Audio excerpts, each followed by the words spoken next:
प्यारे बच्चों, मैं आपका क्लास टीचर एजाज सर तीसरी जमात की ईवीएस माहौल के मुताल्लिक़ क्लास में आपका इस्तकबाल करता हूं।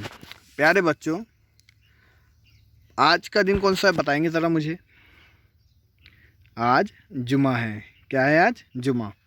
अच्छा, कल क्या था फिर? जुमा के पहले आता है जुमेरात। ठीक है, कल जुमेरात था। और आने वाले कल कौन सा दिन आएगा? जुमेरात, जुमा, शनिचर। आने वाले दिन कौन सा दिन आएगा? आने वाला कल शनिचर। तो इसी तरह आज हम आपकी ईवीएस की किताब से ज़माने की पहचान सबक पढ़ने जा रहे हैं। ज़माने की पहचान देखेंगे कि हम पहले क्या थे, कल हम बहुत छोटे थे, आज हम तीसरी जमात में थोड़े बड़े हो गए और हम फ्यूचर में इस तरह नज़र आ सकते हैं। ये हमारा हो गया एक गुज़रा हुआ कल, आज और आने वाला कल। ठीक है, तो आइए चलिए शुरू करते हैं।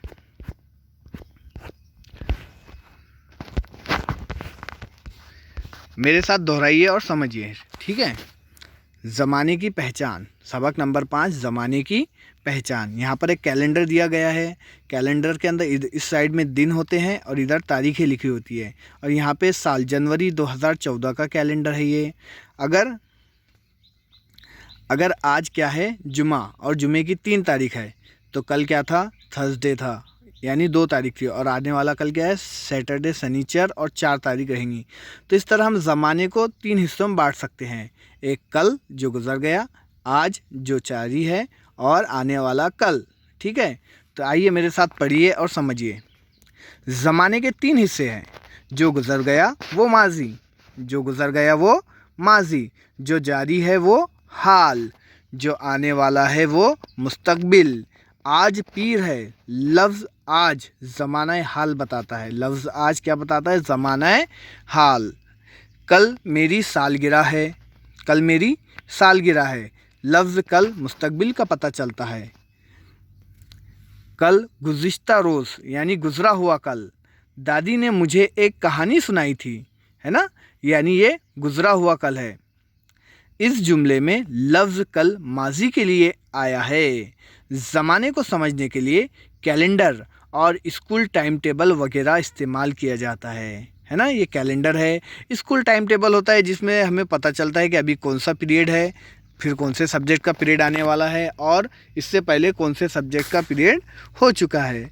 अब बताओ भला, कैलेंडर का इस्तेमाल हम किन कामों के लिए करते हैं? कैलेंडर का सफ़ा तुम कब तब्दील करते हो? कैलेंडर के हिस्से क्या बताते हैं? तो देखिए, तीनों सवाल के जवाब कैलेंडर के सफ़े में। हर किसी के घर में कैलेंडर है। कैलेंडर में हम तारीख देखते हैं, है ना। तारीख देखते हैं कि 14 तारीख को ईद मिलादुन्नबी है, पता चल जाता है। अगर किसी की शादी 30 तारीख की फ़िक्स हुई है तो हम उसे अंडरलाइन करके रखते हैं, वहाँ पे लिखते हैं चाची की बाजी की शादी। ठीक है, और कैलेंडर में हमें क्या पता चलता है? साल पता चलता है, दिन पते चलते हैं, कौन सा साल है और कौन सा महीना है जनवरी का। और हम कैलेंडर कब बदलेंगे? जब कैलेंडर में तारीख, लास्ट तारीख आ जाएंगी, जो उस महीने की तारीख रहेंगी 31, वो तारीख आ जाएंगी, तो हम उस वक्त कैलेंडर को चेंज कर देंगे। यानी जनवरी के बाद हम इसे सफ़े को चेंज करके फरवरी का महीना ला लेंगे। तो आप अपने घर में भी अपने कैलेंडर का मुताला कीजिए। देखिए आपके यहाँ का कैलेंडर, क्या आपको मालूम है? ये देखिए, ये मूर्ति है ना, और ये क्या है? ये सिक्के है, और ये मिट्टी के बर्तन हैं। देखिए, तारीख पढ़ते वक्त, तारीख यानी गुजरा हुआ ज़माना, तारीख पढ़ते वक्त ज़माने को समझना बहुत ज़रूरी है।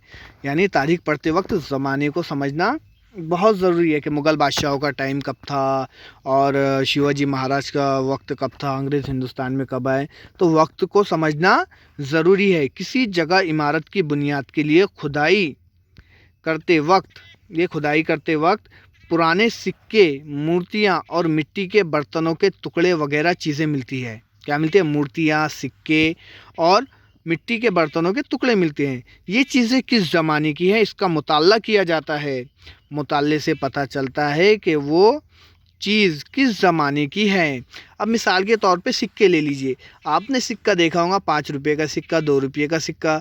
हर सिक्के की बनावट अलग होती है और उसके नीचे उसका सन लिखा रहता है कि ये कौन से सन में बनाया गया। कदीम ज़माने में अगर उसके ऊपर सन लिखा हुआ भी ना हो तो क्या होता है कि उसके ऊपर उस टाइम में जो राजा था तो उसकी मोहर होती है या उसकी निशानी होती है कुछ, उससे हमें सिक्कों को देख के पता चलता है कि ये सिक्के किस ज़माने में इस्तेमाल हुए हैं और ये किस ज़माने का होगा। और मूर्तियों को देखकर उसकी कारीगरी, उसके गहने देखकर पता लगा अंदाज़ा करते हैं, और बर्तनों को भी देखकर अंदाज़ा लगाते हैं। ये सब काम लैब में होता है कि किस ज़माने के होंगे। अब आओ दिमाग पे ज़ोर दे, ये बड़े मज़े का होता है। दिमाग पे ज़ोर दे। आज का अखबार कल पुराना हो जाता है, लेकिन कोई बात याद ना आए तो हम पुराना अखबार निकाल कर जो मालूमात हमें चाहिए हासिल कर लेते हैं। इससे साबित हुआ कि आज का अखबार कल की तारीख बताने का एक अहम ज़रिया बन जाता है।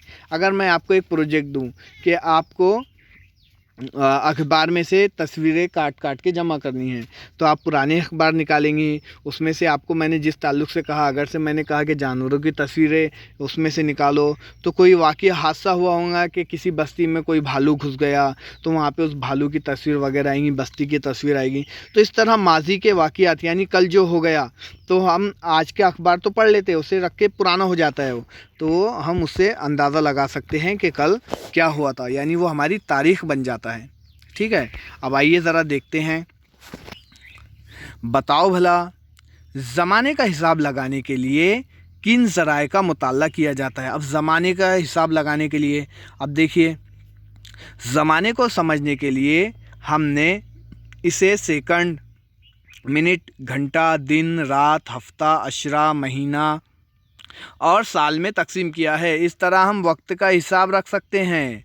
आप घड़ी और कैलेंडर वक्त को नापने के पैमाने हैं। आप घड़ी, देखिए ये आप घड़ी, जब घड़ी की इजाद नहीं हुई थी तो लोग वक्त का अंदाज़ा लगाने के लिए आप घड़ी का इस्तेमाल करते थे। इसके अंदर एक छोटी सी नाव हुआ करती थी जिसके अंदर दिया जलाते थे और वो चलती थी, और एक राउंड पूरा करने के ऊपर वो वक्त का अंदाज़ा लगाते थे जब वो नाव एक राउंड पूरा करती थी, तो इसे कहते हैं आप घड़ी।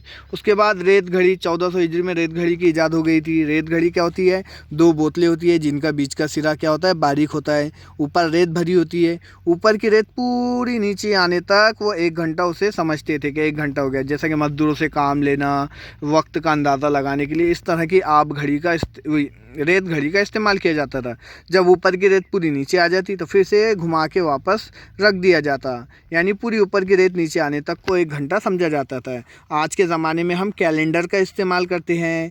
इसमें बड़ा ही, देखिए, इधर पूरे दिन होते हैं, फिर हफ्ता होता है, फिर 10 दिन का अशरा समझा जाता है, पूरा 1 महीना, 30 या 31 दिन का महीना होता है, और फिर ये पूरा कैलेंडर 1 साल का होता है। ये पूरा कैलेंडर के पेज जब हम पलट देते हैं तो साल ख़त्म हो जाता है। मिसाल के तौर पे ये 2014 का कैलेंडर है, तो ये पूरा जनवरी से लेकर दिसंबर तक महीने ख़त्म हो जाएंगे, तो फिर नया साल कौन सा लगेगा? 2015। अभी 2020 चालू है ना? अब ये 2020 ख़त्म हो जाएगा तो फिर कौन सा साल लगेगा? 2021। अब देखिए, क्या तुम्हें मालूम है 14वीं सदी में यूरोप में रेत की घड़ी इस्तेमाल किया जाता था, है ना? 14वीं सदी में रेत की घड़ी का इस्तेमाल। इसमें एक लकड़ी के चौकोन में शीशे के 2 प्याले एक दूसरे से जुड़े होते थे। रेत एक प्याले से दूसरे प्याले में जा सके सुराख होते थे। एक प्याले में बारीक सूखी रेत बालू डालकर इस प्याले के सुराख से पूरी रेत 1 घंटे में दूसरे प्याले में गिर जाए, इसका इंतज़ाम किया जाता था। पूरी रेत नीचे प्याले में गिरती, इसे फ़ौरन उलट कर रख दिया जाता। इस तरह 1 घंटा गिना जाता था। ऐसी रेत घड़ियाँ भारत में भी इस्तेमाल की जाती थी। ये रेत की घड़ी है। अब देखिए, आप ये करके देखें, माजी और मुस्तकबिल की अपनी तस्वीरें नीचे दिए हुए चौकोन में चिपकाओ और 20 साल बाद आप कैसे नज़र आएंगे ये तस्वीर बनाओ। अब ये आपके लिए प्रोजेक्ट काम है। आप अपनी बुक में क्या कीजिए, आपकी कोई बचपन की तस्वीर होंगी तो उसे यहाँ पे चिपका दीजिए, ये यहाँ पर माजी में चिपका दीजिए कि मैं बचपन में ऐसा था। अब आप आज कैसे हैं, हाल में आज की आपकी जो तस्वीर होंगी वो यहाँ पर चस्पा कीजिए, ये हाल हो गया। और मुस्तकबिल में आपको पेंसिल से यहाँ पे ड्रॉ करना है कि मैं फ्यूचर में ऐसा दिख सकता हूँ। बताओ भला हम ज़माने को अलग अलग तरीके से क्यों तकसीम करते हैं। अब हम क्यों तकसीम करते हैं ज़माने को अलग अलग, तो देखिए इस सवाल का जवाब। अपने कामों की सहूलत के लिए हम अलग अलग तरीके से ज़माने की तकसीम करते हैं। मिसलन अभी थोड़ी देर पहले, थोड़ी देर बाद या आजकल, परसों जैसे अल्फाज का इस्तेमाल करते वक्त हम दिल ही दिल में ज़माने का हिसाब लगाते हैं। देखिए अब टीचर स्कूल में आए, सबसे पहले हम क्या करते हैं, होमवर्क चेक करते हैं। तो यानी हम कल जो होमवर्क दिए थे माजी में, बताओ होमवर्क किधर है। फिर वो चेक करने का काम कब होता है, हाल में होता है, आज होता है। फिर आज पढ़ाई होती है, फिर आज के बाद फिर कल के लिए होमवर्क दिया जाता है। यानी हम तीनों ज़माने का इस्तेमाल अपनी क्लास में करते हैं। इसी तरह आप भी अपने दोस्तों से कहते हैं मैं थोड़ी देर में आता हूँ, मैं कल आऊँगा। इस तरह की बातें करते हैं तो हम दिल ही दिल में ज़माने का अंदाज़ लगाते हैं। अब देखिए हमने क्या सीखा, अपने कामों की सहूलत के लिए हम ज़माने को तकसीम करते हैं। अभी थोड़ी देर पहले या बाद जैसे अल्फाज का इस्तेमाल करके ज़माने का हिसाब लगाते हैं। ज़माने को समझने के लिए घड़ी, कैलेंडर, स्कूल टाइम टेबल वगैरह ज़राए इस्तेमाल किए जाते हैं। ज़माने की तकसीम के वक्त हम सेकंड, मिनट, घंटा, दिन, रात, हफ्ता, अशरा, महीना, साल जैसे अल्फाज इस्तेमाल करते हैं।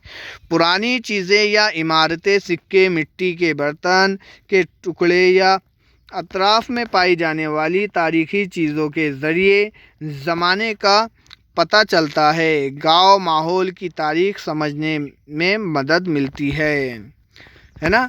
तो इस सबक में हमने जो सीखा कि ज़माने की 3 किस्में होती है। आपको ये 3 जुमले याद रखना है। देखिए हमने पहले लाइन में देखे थे, ये 3 जुमले आपको याद रहेंगे तो ज़माने को समझने में आसानी होंगी। वो 3 जुमले कौन से हैं, देखो ज़रा। जो गुज़र गया वो माजी, ये पहला हो गया। जो गुज़र गया वो माजी, ये पहला हो गया। जो जारी है वो हाल, और जो आने वाला है वो मुस्तकबिल। ये 3 जुमलों के ऊपर ये पूरा सबक बना हुआ है कि जो गुज़र गया वो माजी, जो जारी वो हाल, और जो आने वाला है वो मुस्तकबिल। तो ठीक है, आप भी इसको लगा सकते हैं। जो जारी है वो हाल, ये बीच में आज आप बीच में है, तो ये जो जारी है वो हाल, जो गुज़र गया वो माजी, और जो आने वाला है वो मुस्तकबिल। इस तरह आप ज़माने का अंदाज़ा लगा सकते हैं। गुज़र गया माजी, जो जारी है वो हाल, और जो आने वाला है वो मुस्तकबिल। हम क्लास में देख लेंगे अपने। आज मैं तीसरी में हूँ तो तीसरी क्या है मेरी, हाल। कल मैं दूसरी में था, दूसरी मेरा माजी हो गया। अब मैं तीसरी में जाऊँगा तो तीसरी जमात मेरे क्या हो गई, मुस्तकबिल हो गई। तो इसकी मश्क देखते हैं, बड़ी आसान है मश्क, हम सबक समझ में आगे होंगे आपके। चलिए देखते हैं। एक जुमले में जवाब लिखो। सवाल नंबर 1, ज़माने का हिसाब लगाने के ज़राए कौन से हैं। ज़माने का हिसाब लगाने के ज़राए कौन से हैं, हम देख चुके। ज़माने का हिसाब लगाने के लिए आप घड़ी, रेत घड़ी, कैलेंडर, दिन, रात, घंटा, मिनट, सेकंड, इस तरह हम इस्तेमाल करते हैं ज़माने का हिसाब लगाने के लिए। अब सवाल नंबर 2 देखेंगे। ज़माने को समझने के लिए हम इसे किस तरह तकसीम करते हैं। ज़माने को समझने के लिए हम किस तरह तकसीम करते हैं। ज़माने को समझने के लिए हम इसे 3 चीज़ों में तकसीम करते हैं। एक, जो जारी है वो हाल, जो गुज़र गया वो माजी, जो आने वाला है वो मुस्तकबिल। अब जोड़ियाँ लगाएं। मुनासिब जोड़ियाँ लगानी है हमें। इधर अलीफ बे जिम है और इधर नंबर 4 दिए हुए, एक ज़्यादा दिया हुआ आपको कंफ्यूज करने के लिए। और वो ये वही जुमले हैं जो मैंने आपको अभी दोहराया। तो देखते हैं। जो गुज़र गया वो शाबाश माजी है, जो जारी है वो हाल है, जो आने वाला है वो मुस्तकबिल है। यहाँ पे तीसरा कंफ्यूज करने के लिए हमें एक्स्ट्रा दिया गया था तो उसे हमें छोड़ना है। ठीक है, तो ये हमारी हो गई जोड़ियाँ। अब चलिए, सरगर्मी दी गई है यहाँ पर आपको एक, उस सरगर्मी को करना है। अपने घर के तमाम लोगों की सालगिरह जिन अंग्रेज़ी महीनों में आती है उन्हें तरतीब से लिखो। एक बुक में लिखना है आपको कि पहले नंबर पे जो बड़ा है उसके जनवरी के महीने में जिसकी सालगिरह आती है उसका नाम लिखेंगे। फिर दूसरे नंबर पे जिसकी सालगिरह आएंगे उसका नाम अपने बुक में लिखेंगे। तीसरे नंबर पे जिसकी सालगिरह आती है उनका नाम और तारीख़ लिखना ज़रूरी है। और कैलेंडर में भी उसे ऐसा गोल टिक करके लिखो। यहाँ पर लिख सकते हैं हम हैप्पी बर्थडे दीदी। ठीक है, तो ये आपके लिए होमवर्क है, सरगर्मी है। और ये सवाल जवाब है, आपको बुक में लिखकर इसकी फ़ोटो अपने टीचर को भेजनी है।